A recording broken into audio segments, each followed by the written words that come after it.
The gravy boat hit the table with a thud that silenced 23 relatives. My mother-in-law's voice cut through the steam rising from the turkey. At least the rest of us contribute real value to this family, not just clicking buttons for some internet nonsense. She smiled, patting the folder labeled Hart Family Legacy Plan, where my name had been crossed out in red ink. 3 weeks later, I signed the acquisition papers for Willow and Bright Care, the company she'd spent 2 decades bragging about. The employee restructuring list was already typed up. Her name was at the top.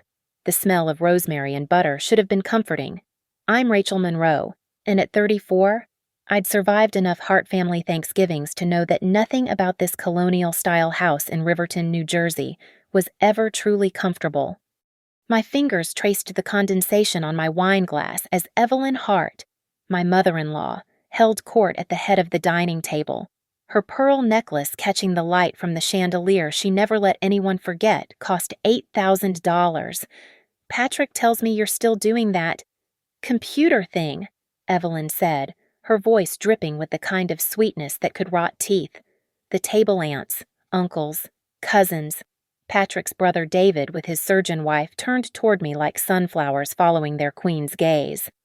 I'm Chief Operating Officer at Maple Arc Labs, I corrected, keeping my voice steady. We run a specialized commerce platform for industrial suppliers. Last quarter we processed— Oh, how modern, Evelyn interrupted, waving her hand dismissively. Sitting at home in pajamas, clicking buttons, making pretend money from the cloud. She laughed, that practiced tinkle she'd perfected at charity luncheons. Not like real work. When I was at Willow and Bright Care, we actually helped people. Real people, not computers. Patrick's hand found mine under the table, squeezing not in support, but in warning. Don't make a scene. His thumb rubbed circles that felt more like shackles than comfort. Rachel's work is quite demanding. Mother, Patrick offered weakly, his voice barely audible over the clink of silverware. I'm sure it is, sweetheart. Evelyn carved the turkey with surgical precision. But let's be honest about contributions here. David saves lives. Patrick manages 3 hotel properties. Even cousin Linda here runs her nonprofit. And Rachel, well, she has her little website job. Aunt Margaret, forever Evelyn's echo, chimed in. Speaking of contributions, Evelyn, that family legacy document you prepared is so thoughtful, making sure everyone knows their role in preserving the Hart assets. My stomach tightened. I'd heard whispers about this document but never seen it. Oh, it's nothing special, Evelyn said, though her smile suggested otherwise. Just a little planning guide for the family trust. Who contributes, who benefits, who's considered core family for estate purposes. She paused, eyes finding mine. We have to be practical about protecting what generations of Harts have built. Can't have it dissipated by those who don't appreciate its value. The room hummed with unspoken agreement. David's wife, despite her Yale degree and surgical career, stared at her plate. She'd been provisional in the document for 5 years now. Could I see this document? I asked, my voice cutting through the comfortable murmur of agreement. Evelyn's smile sharpened. It's really for permanent family members, dear. Those of us who understand that real wealth isn't made by playing with computers and calling it innovation. Though I suppose Patrick could show you his copy later. You are listed, of course. In the appendix? Linda, 3 wines deep, giggled. The appendix. Isn't that where you put the footnotes? Exactly, Evelyn said, serving dark meat to Patrick while giving me a pointed look. The non-essential additions. The gravy boat passed hand to hand. Nobody meeting my eyes. 23 people at this table, and I'd helped half of them with investment strategies, tax planning, even emergency loans that Evelyn never knew about. But here, in this dining room with its oil portraits of Hart ancestors and oriental rugs that cost more than most people's cars, I was a footnote. Patrick finally spoke, his voice reaching for authority but landing somewhere near pleading. Mother, Rachel's equity compensation package is worth monopoly money. Evelyn finished. Until it's real, it's nothing. And we all know how these tech things go. Here today, Bankrupt tomorrow. Real business. Like Willow and Bright Care. That's built on relationships, reputation, decades of trust. I helped build that company's community presence. 20 years later, they still use the volunteer program I created. I took a long sip of wine, letting it burn down my throat. You're right. Evelyn, real businesses are built on trust. She preened, missing the edge in my voice entirely. After dinner, while the men watched football and the women cleaned Evelyn's rules, not mine, Linda stumbled into the kitchen, fumbling with her phone. You want to see something hilarious? She pulled up a photo of the document, too drunk to notice she was showing me exactly what I wanted to see. There it was, in black and white, the Hart Family Legacy Plan. My name appeared once, in the appendix, with a red line through it and a handwritten note in Evelyn's perfect cursive, pending removal upon next review, insufficient contribution to family assets. The drive home from Riverton to our townhouse in Princeton was 23 minutes of suffocating silence. Patrick kept his eyes on the road, jaw clenched, hands at 10 and 2 like his mother taught him when he was 16. The same woman who'd just served my dignity as a side dish to her turkey. Just say it. I finally broke when we pulled into our garage. You're overreacting. He turned off the engine but didn't move to get out. She doesn't mean it personally. That's just how she is. She crossed my name out. Patrick, in red ink. It's just a piece of paper.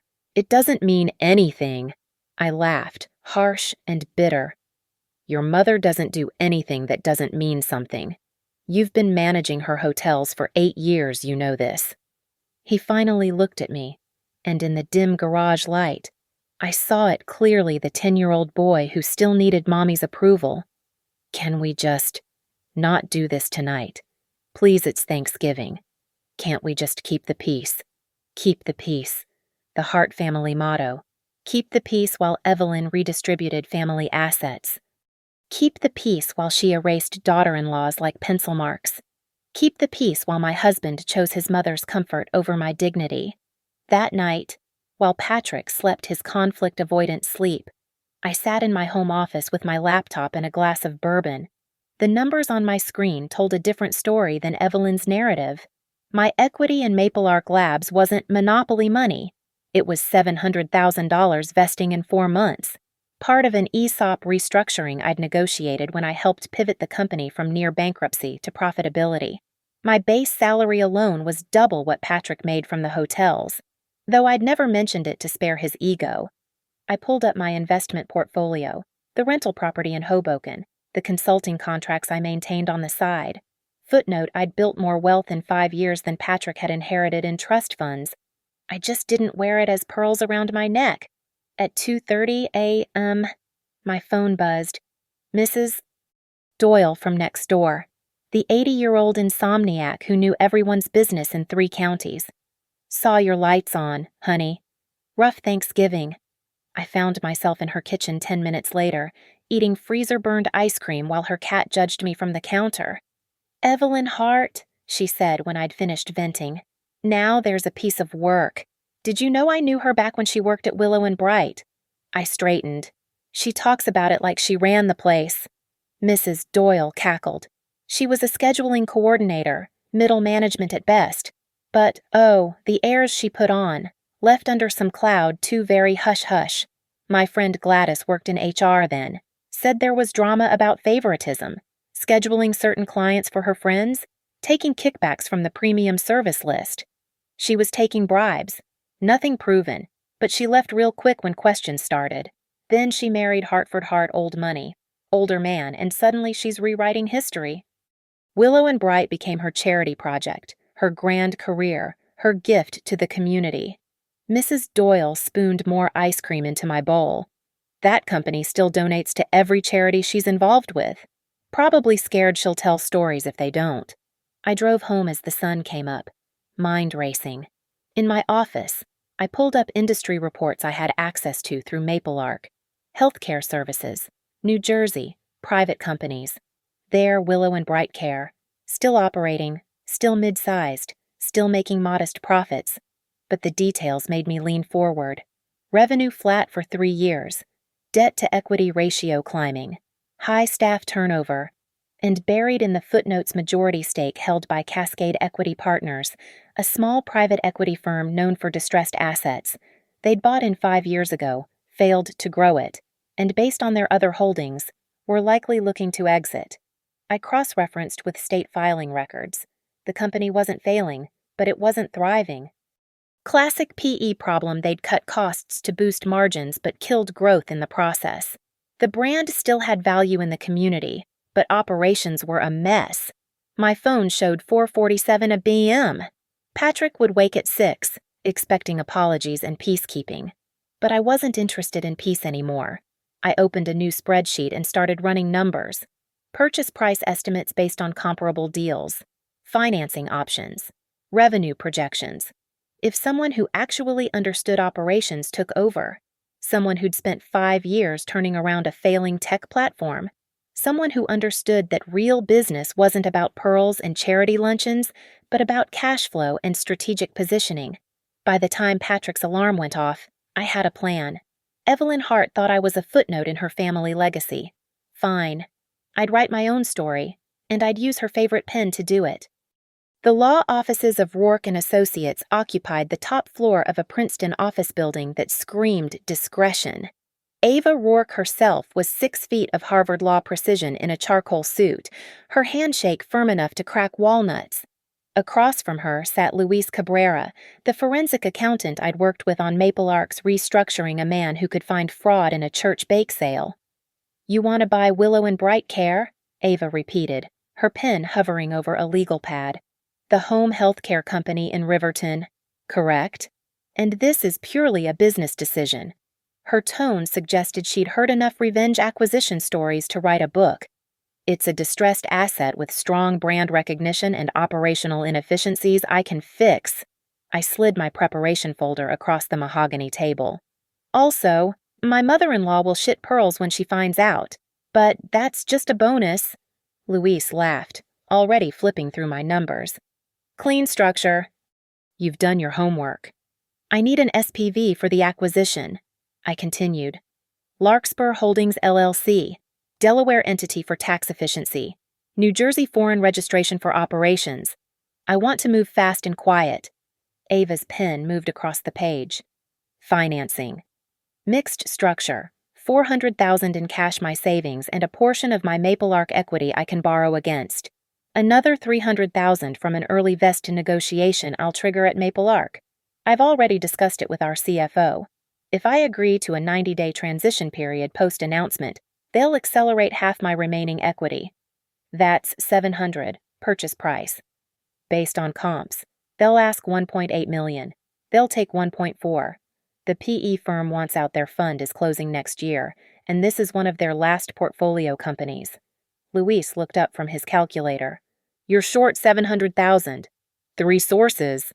First, seller note for $300,000, paid over 3 years. They'll take it because cash now is better than waiting for another buyer. Second, SBA 7, a loan for $300,000. Home health care qualifies. And I've already had preliminary discussions with Wells Fargo. And the last 100, Ava asked." I pulled out my phone and showed them an email. "Dr. Naomi Pierce, angel investor, focuses on healthcare services. She's also on the board of 3 hospital systems that could become referral sources. She's in for $100,000 for a 15% equity stake with a buyback option in 3 years." Ava and Luis exchanged glances. This wasn't amateur hour. Timeline. Ava asked. "Cascade Equity has their quarterly review December 15th. If we approach them November 30th with a clean offer, they can show progress to their LPs. 21-day close after LOI. I want to own this company by Christmas." "Why?" Luis set down his calculator. "The returns are modest. You could make more keeping your money in the market." I thought about Evelyn's face at Thanksgiving, that satisfied smile as she carved up more than just turkey. Because sometimes ROI isn't measured in percentages. Ava leaned back. "There's something else. What's your operational plan? You can't run it yourself while working at Maple Ark." "I'll install professional management, promote internally where possible, clean out the deadwood. but there's a particular focus on community partnerships and charitable giving that needs restructuring. The mother-in-law connection, Louise said, not asking. Willow and Bright currently donates nearly $200,000 annually to various local charities. Guess who sits on most of those boards, and guess who determines which organizations get funding? Evelyn Hart, Ava said, a slow smile spreading. You're not just buying the company, you're buying her entire power base. I'm restructuring inefficient charitable giving to maximize community impact, I corrected. If that happens to eliminate certain conflicts of interest and requires all recipient organizations to meet new transparency standards that some of them can't possibly meet without replacing board members, well, that's just good governance. Ava pulled out a retainer agreement. $50,000 to start.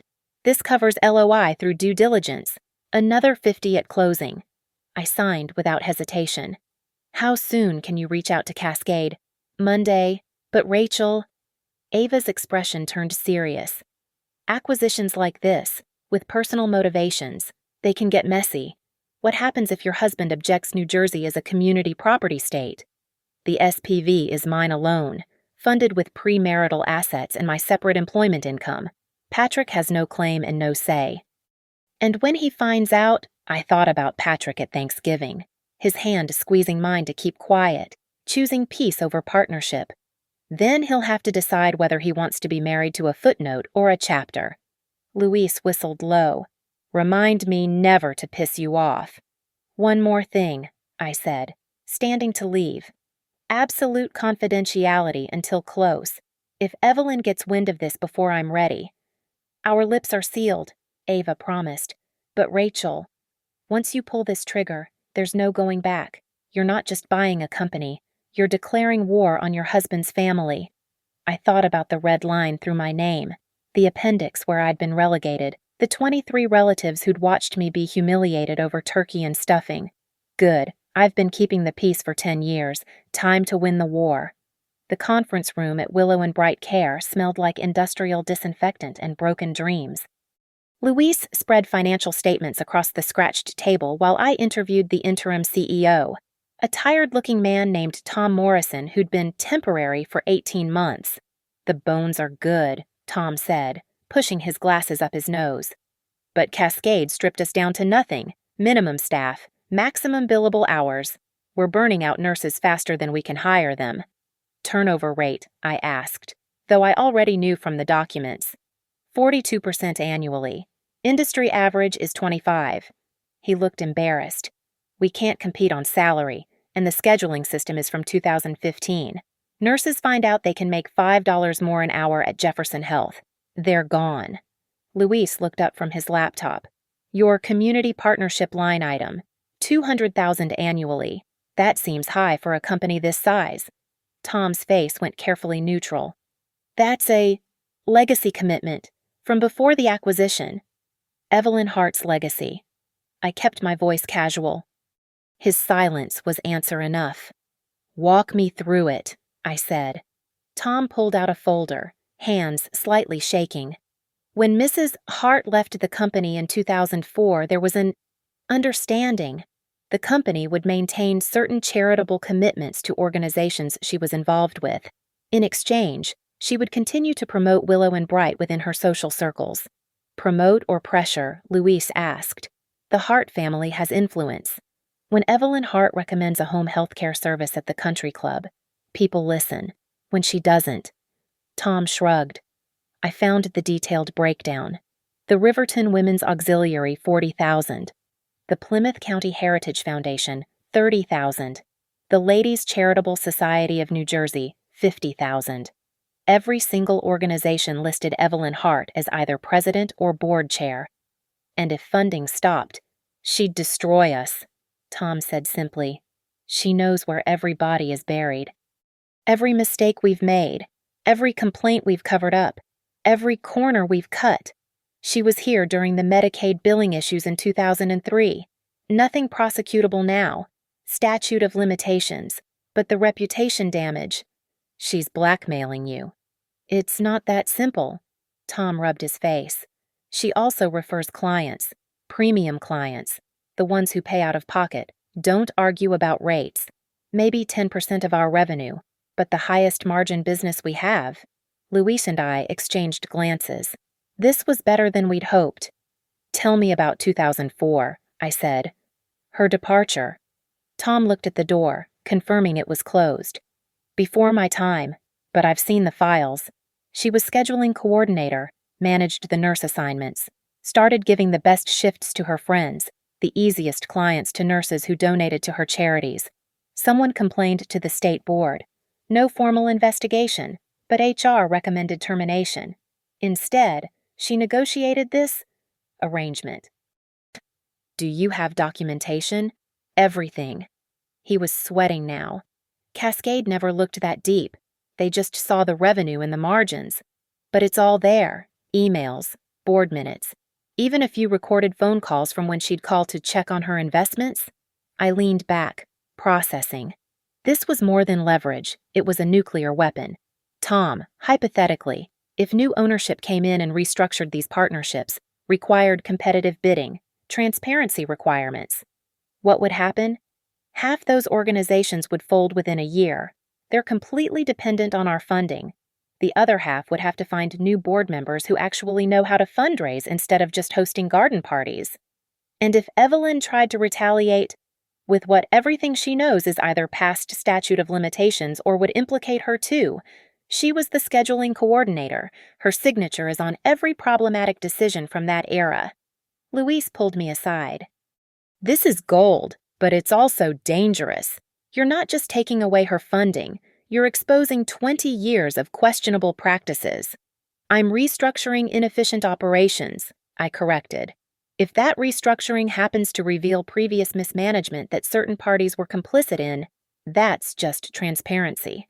We spent 3 more hours in that conference room. Luis found creative accounting that made the company look worse than it was classic PE manipulation to avoid taxes. I found operational improvements that could increase margins by 15% in year 1 just by updating scheduling software and paying nurses market rate. But the real discovery came when Tom opened the personnel files from 2004. Wait, I said, reading a performance review. Evelyn didn't resign. She was terminated. Technically, allowed to resign. But yes, the board voted 4-1 for termination. The only dissent was Harold Morrison, my father. Actually, he thought the arrangement would be better for the company's reputation. Your father saved her reputation, and she's been bleeding the company dry ever since. Tom's smile was bitter. Welcome to Riverton. Everything here is about who you know and what you know about them. As we left, Luis whispered, You realize what you have here. This isn't just acquiring a company. You're acquiring 20 years of leverage over the most powerful woman in Riverton society. I thought about Patrick that morning, asking me to let it go over breakfast, suggesting we skip Christmas with his family this year to avoid drama, still choosing peace over partnership. I'm counting on it, I said. My phone buzzed. Ava. Cascade bit.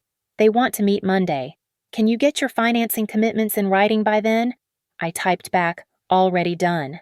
The parking lot was nearly empty, just our cars and a maintenance van.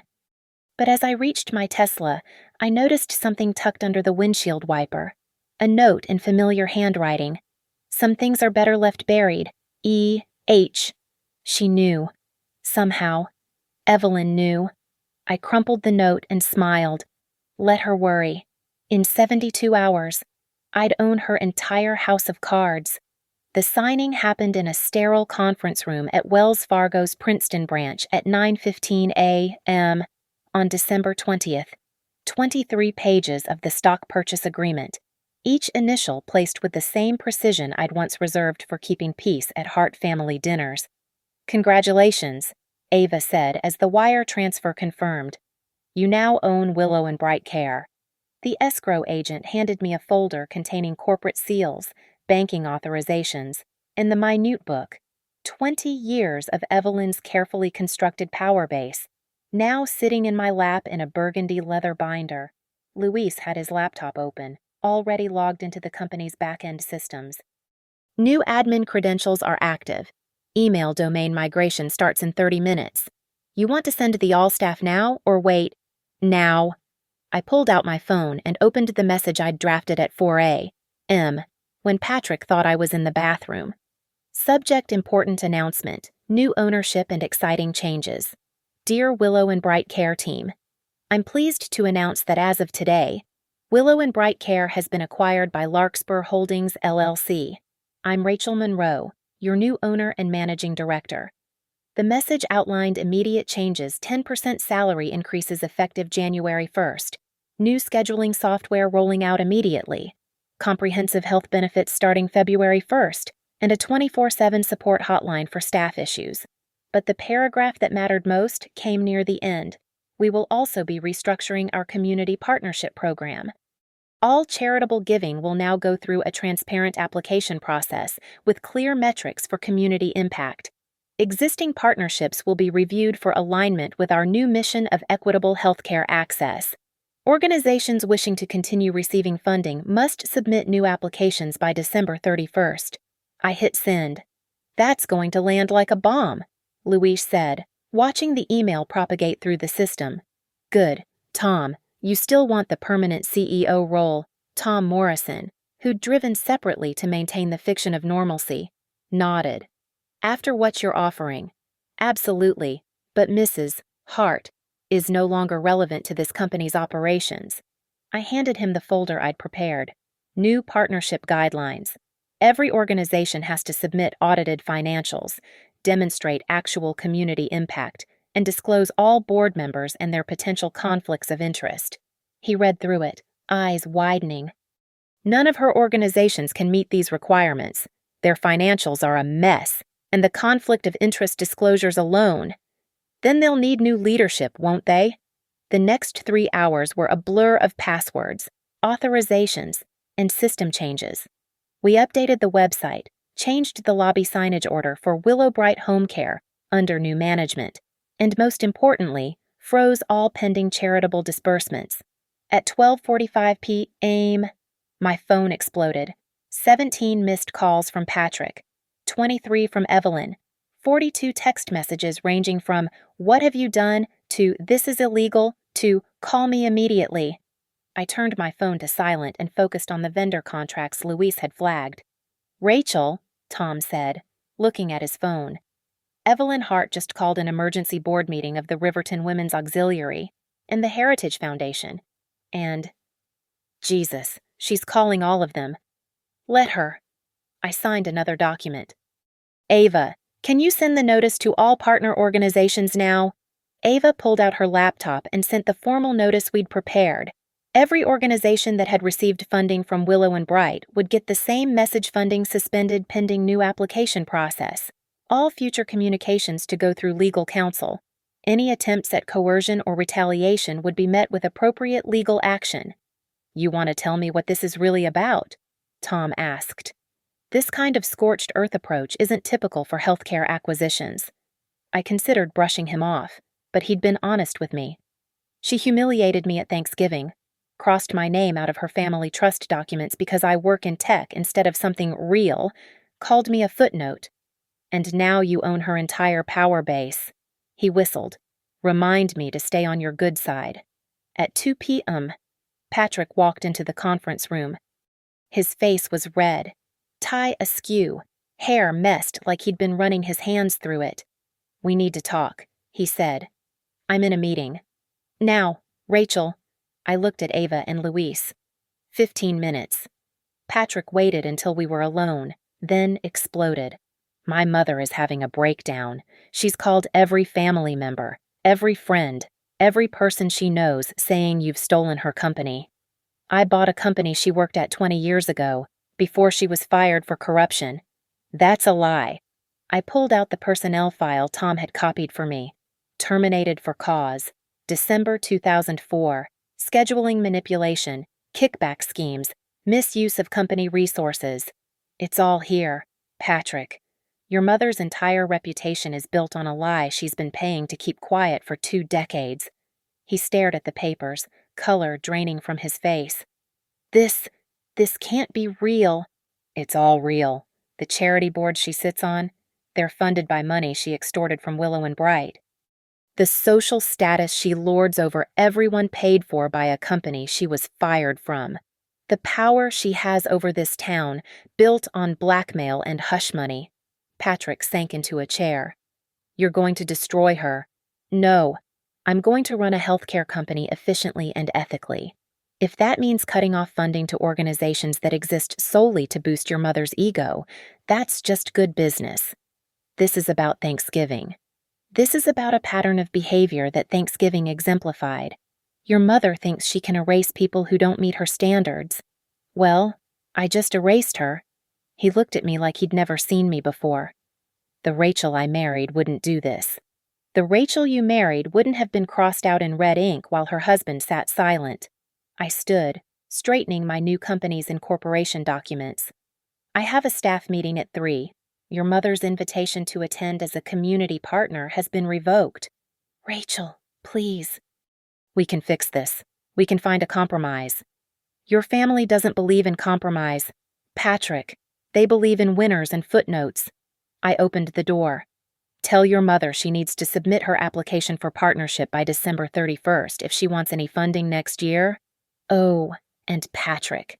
That family legacy document she's so proud of might want to update it. I walked back to my new office.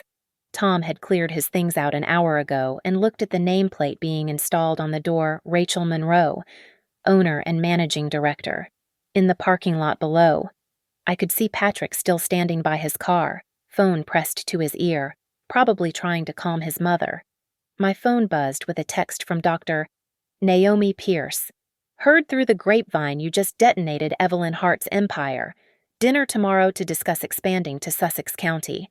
I smiled and typed back, absolutely. The revolution had begun. The doorbell chimed at 6:47 p.m.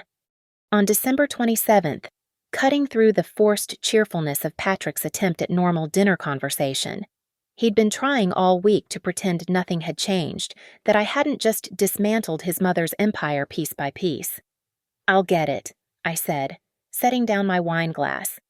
Evelyn stood on my doorstep in her full regalia St. John suit, pearl necklace, the same handbag she'd carried to every society function for a decade. Behind her stood Patrick's brother David, Aunt Margaret, and 3 women from her charity boards, a small army for what she assumed would be a negotiation. We need to talk, she said, pushing past me into my living room without invitation. By all means, come in, I said to the empty doorway. Patrick appeared from the kitchen, dish towel in hand. Mother, what are you? Be quiet, Patrick. This is between Rachel and me.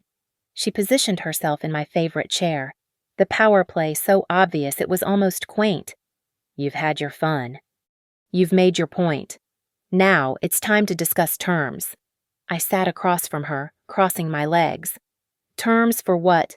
For restoring the partnerships. The Women's Auxiliary alone has 3 events planned for January. Without funding, we'll have to cancel. Do you have any idea what that will do to our reputation? Your reputation, I corrected. And yes, I know exactly what it will do. Margaret stepped forward, wringing her hands.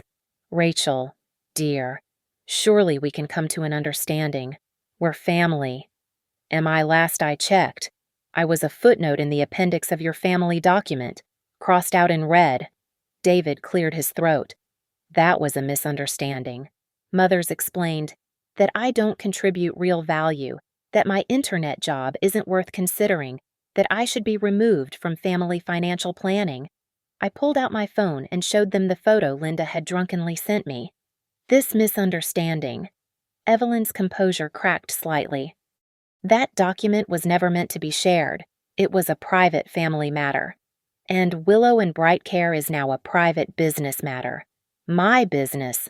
One of the charity board women, someone I recognized from the Heritage Foundation photos, spoke up. Mrs. Monroe, you must understand the damage you're causing. These organizations have served Riverton for decades. Have they? Let's talk about that service. I pulled out the folder Ava had prepared. The Women's Auxiliary spent $70,000 last year. $60,000 went to overhead mostly luncheons at the country club. $10,000 made it to actual charity work.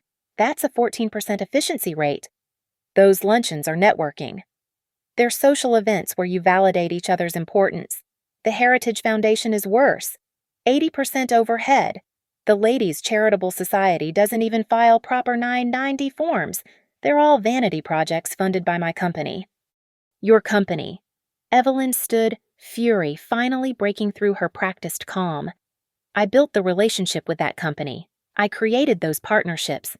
You're just a vindictive child playing with things you don't understand. I understand perfectly. I stood too, matching her posture. You were fired for corruption. You leveraged that termination into a 20-year extortion scheme. You built your entire social standing on blackmail and other people's money. You can't prove any of that. I have the files, Evelyn, all of them. The emails where you threatened to expose the Medicaid billing issues if they didn't pay.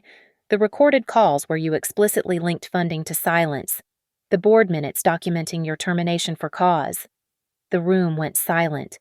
Patrick had gone pale, the dish towel hanging limply from his hand. What do you want? Evelyn asked, her voice smaller now. Nothing. I want absolutely nothing from you. I walked to my desk and pulled out the stack of applications Ava had countered earlier. But if your organizations want funding, they can apply like everyone else. New boards, new financial transparency, new efficiency requirements, no more blank checks for garden parties. This is extortion. No, this is business. The same kind of business you've been conducting for 20 years, except legal. Margaret started crying. David looked between his mother and me, calculating which side to take. The charity board women exchanged panicked glances, but it was Patrick who surprised me. Mother, he said quietly, I think you should apply for the funding. Everyone turned to stare at him. Patrick. Evelyn gasped. She's right. Isn't she about the files, the termination, all of it? He set down the dish towel, shoulders straightening. You've been lying to us for 20 years. I protected this family's reputation. You protected your own reputation. With other people's money. With money that should have gone to actual charity work. He moved to stand beside my chair, not touching, not quite supporting, but clearly choosing a side. Apply for the funding, Mother. Do it right this time. Evelyn looked at her son like he'd slapped her. You're choosing her over your family. I'm choosing truth over perception, integrity over reputation, my wife over my mother's ego. The words hung in the air. My wife. Not footnote, not appendix, not temporary addition. Wife. Evelyn gathered her handbag, her dignity in tatters. This isn't over. Yes, it is, I said. The deadline is December 31st. 4 days. Applications can be submitted through our website or mailed to our corporate office. Any attempts at coercion, intimidation, or retaliation will be forwarded to the Attorney General's office along with all historical documentation of your past activities. She walked to the door, her army trailing behind her. At the threshold, she turned back. That Friendsgiving you suggested, Rachel, I assume the invitation is withdrawn. I smiled. Actually, it's more important than ever. Saturday, December 30th, 7 p.m., your house. Bring everyone. I have an announcement to make. What announcement? You'll find out on Saturday. Oh, and Evelyn dress code is business casual. We'll be having a working dinner. The Hart dining room had been transformed into a boardroom, where Thanksgiving's crystalline china had gleamed. Now sat leather portfolios, water bottles, and neat stacks of documents at each place setting. The oil portraits of Hart ancestors watched over what Evelyn didn't yet know was her last stand. 7:12 p.m. The room was full family members, charity board presidents, even Pastor Williams from Evelyn's church. Patrick sat to my right, our first public appearance as a united front since everything exploded. Tom Morrison and Ava Rourke flanked my left, briefcases at their feet. Evelyn presided from her usual head of the table, still clinging to the illusion of control. Well, Rachel, you've gathered quite the audience for your announcement. Just the stakeholders, I said, standing. People whose lives are affected by the restructuring of Willow and Bright Care's community partnerships. Get on with it then. She gestured dismissively. Some of us have actual responsibilities. I smiled and opened my portfolio. Let's start with responsibilities. Tom, would you share what we discovered during due diligence? Tom stood, pulling out a bound report. Over the past 20 years, Willow and Bright Care has donated approximately $4 million to local organizations. 92% went to 5 charities, all controlled by the same board members, all producing minimal community impact. Murmurs rippled through the room. The charity presidents shifted uncomfortably. Furthermore, Tom continued, these donations were tied to explicit agreements to not investigate or report certain historical irregularities at the company. This is slander, Evelyn snapped. This is documented fact. I placed a stack of papers in the center of the table. Emails, recorded calls, signed agreements, 20 years of what amounts to structured extortion. Pastor Williams leaned forward. Surely you're exaggerating. Page 47. Ava interjected. You'll find an email from Mrs. Hart to the former CEO explicitly threatening to share certain uncomfortable truths about billing practices unless the church received its annual donation. The pastor's face went white as he flipped through the document. But that's not why we're here, I said, my voice cutting through the growing panic. We're here because I believe in second chances, and in doing things right. I pulled out a new set of folders, burgundy with gold embossing, new partnership applications. Simplified, transparent, based on actual community impact, not social connections. You expect us to beg for money we've received for decades? Margaret asked, incredulous. I expect you to justify it. Show how it serves Riverton, not just your social calendars. I distributed the folders. The good news is, our budget for community partnerships is increasing. $500,000 annually, but distributed based on merit. Evelyn laughed bitterly. You think you can buy us with promises of more money. I think I can redirect money from vanity projects to actual need. The food bank, the free clinic, the youth center organizations you've ignored because their boards don't include the right surnames. One of the Heritage Foundation board members spoke up. And if we refuse to apply, then you'll need to find new funding sources. I hear the casino in Atlantic City is looking for charitable partnerships. Of course, that would require actual financial transparency. The room erupted in side conversations, but I wasn't done. There's one more thing. I pulled out the final document, this one in a clear protective sleeve. Mrs. Hart, this concerns you specifically. Evelyn's jaw tightened. What now? Your personal history with Willow and Bright Care, the termination, the subsequent arrangement, the 20-year pattern of what could be construed as criminal extortion. You wouldn't dare. I would, but I won't, on one condition. I slid the document across the table. You resign from all charity boards, immediately, tonight. The room went silent. Even the grandfather clock seemed to pause its ticking. You're insane, Evelyn whispered. I'm practical. These organizations need fresh leadership, people who actually care about service rather than status. You can step down gracefully, citing health concerns or family obligations. Or I can release these documents to the State Attorney General's office and let them decide if statute of limitations applies to ongoing conspiracies. David stood up. You can't threaten our mother like this. I'm not threatening. I'm offering a choice, a generous one. Considering, I looked directly at Evelyn. You've had a good run. 20 years of Queen Bee status bought with other people's money. But it's over. Patrick, Evelyn turned to her son, eyes pleading. You can't let her do this to your mother. Patrick stood slowly, and for a moment, I wondered if I'd pushed too far. Then he spoke. Mom, take the deal. Patrick, she could destroy you. Instead, she's offering you dignity. Take it. He pulled out his phone. I'll help you draft the resignation letters right now. Evelyn looked around the room, searching for allies, but everyone was reading the documents, seeing the evidence. understanding that the empire she'd built was made of sand. Margaret was crying again. The charity presidents were whispering frantically. Pastor Williams was praying silently. Then, cutting through it all, came a laugh. Slow at first, then building. Evelyn was laughing, high and slightly hysterical. "You clever little bitch," she said, and even Patrick gasped at the profanity. "You actually did it. You bought my legacy and burned it down." "I bought a company and restored its integrity. Your legacy was always an illusion." She stood, gathering her dignity like armor. "I'll resign, tonight, from everything." "Mother," David started. "No, she's won." Evelyn looked at me with something that might have been respect. "But understand this, Rachel.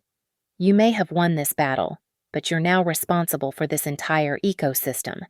Every charity that fails, every program that closes, every person who doesn't get help that's on you now. I accept that responsibility. The difference is, I'll execute it with transparency and actual impact." Evelyn walked to the door, then paused. "The family trust document. I suppose you want that changed too." "I don't care about your trust. Evelyn, I never did. I just wanted respect. And now you've taken everything to get it." "No," I corrected. "Now I've shown everyone, including you, that I already deserved it." She left without another word. One by one, the charity board members followed, clutching their application packets. Soon it was just family and my team. "That was brutal," David said. "That was business," I replied. "The same kind your mother conducted for 20 years, just in reverse." The burgundy leather folder sat in the center of the now empty dining table like a verdict. Everyone except Patrick. Tom and Ava had fled into the December night, leaving behind the wreckage of Evelyn Hart's carefully constructed kingdom. "I'll draft the press release," Tom said, breaking the silence. "New ownership, new partnerships, new mission. Keep it positive." "No press release," I said, surprising him. "We do this quietly. The resignations, the restructuring, all of it. Evelyn gets her dignity, the organizations get their fresh start, and we get to build something real without the drama." Ava nodded approvingly. "Smart. The loudest victories are often the most fragile." Patrick hadn't moved from his chair, staring at the spot where his mother had sat for countless family dinners, dispensing judgment with the turkey and humiliation with dessert. "You okay?" I asked, touching his shoulder. "She used to tell us stories about building that company's community presence. Made it sound like she'd single-handedly created a healthcare empire." He laughed bitterly. "It was all lies." "Not all of it. She did build something, just not what she claimed." Tom and Ava quietly gathered their things, recognizing we needed privacy. As the door closed behind them, Patrick finally looked at me. "You planned this from the beginning." "From that Thanksgiving dinner." "From the moment she crossed my name out in red ink." "And you didn't tell me?" "Would you have stopped me?" He considered this. "A month ago? Yes. Now I don't know." He pulled out his phone, showing me a text from David. "Mom's locked herself in her room. Won't come out. She'll survive. Your mother's tougher than that." "What happens now?" "With us. I mean, you got your revenge. You destroyed her.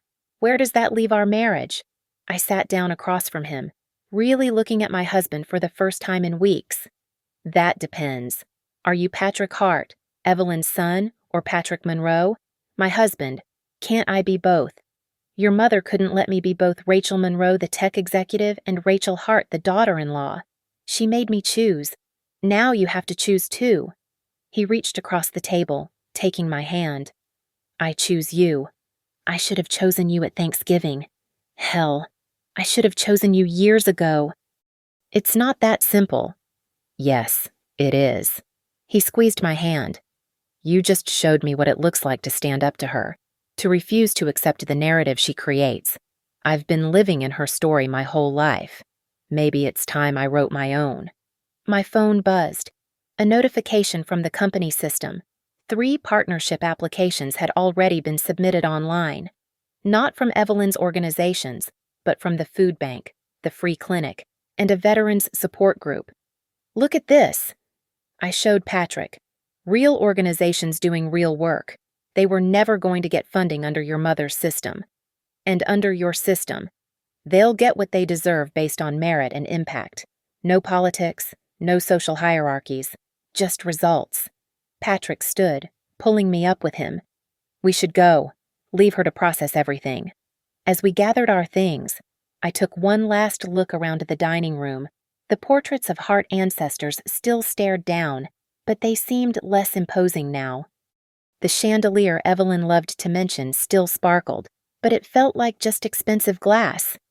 "You know she'll never forgive you," Patrick said as we reached the door. "I'm not asking for forgiveness. I never was." We drove home in comfortable silence, Patrick's hand on mine over the center console. At a red light, he turned to me. "That family trust document, you really don't care about it. Patrick, I have my own money, my own company, my own legacy to build. I don't need your family's trust.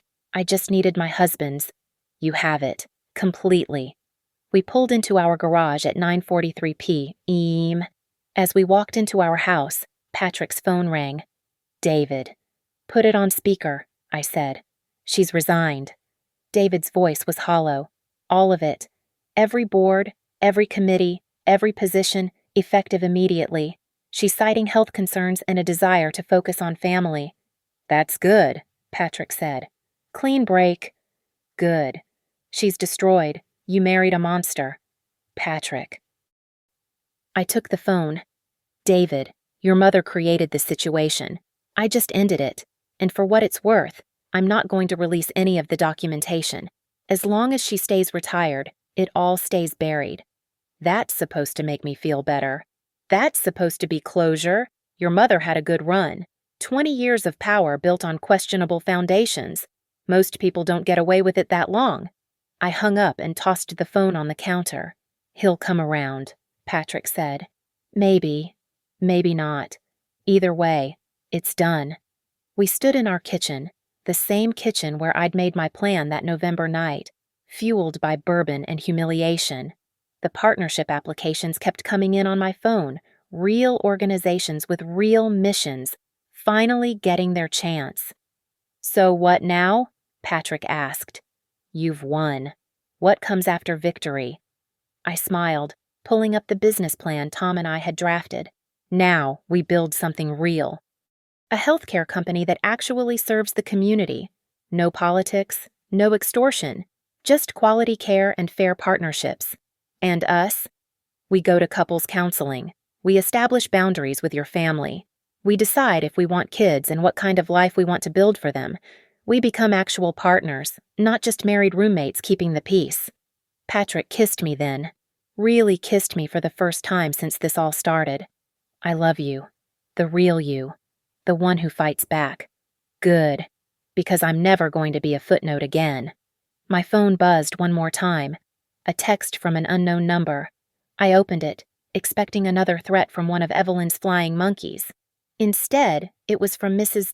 Doyle, my elderly neighbor, heard through the grapevine that Evelyn Hart retired from everything tonight.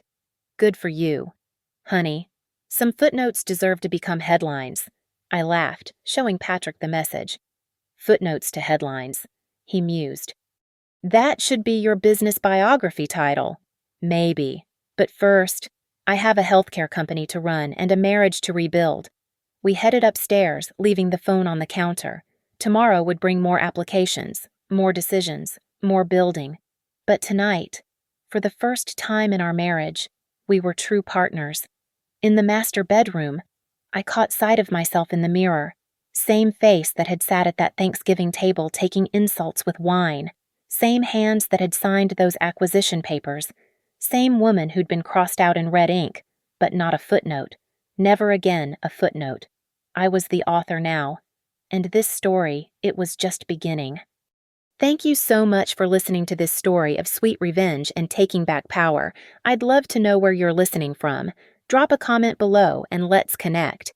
If you enjoyed Rachel's journey from footnote to owner, please subscribe to the channel and share your thoughts. What would you have done in her situation? Let me know in the comments.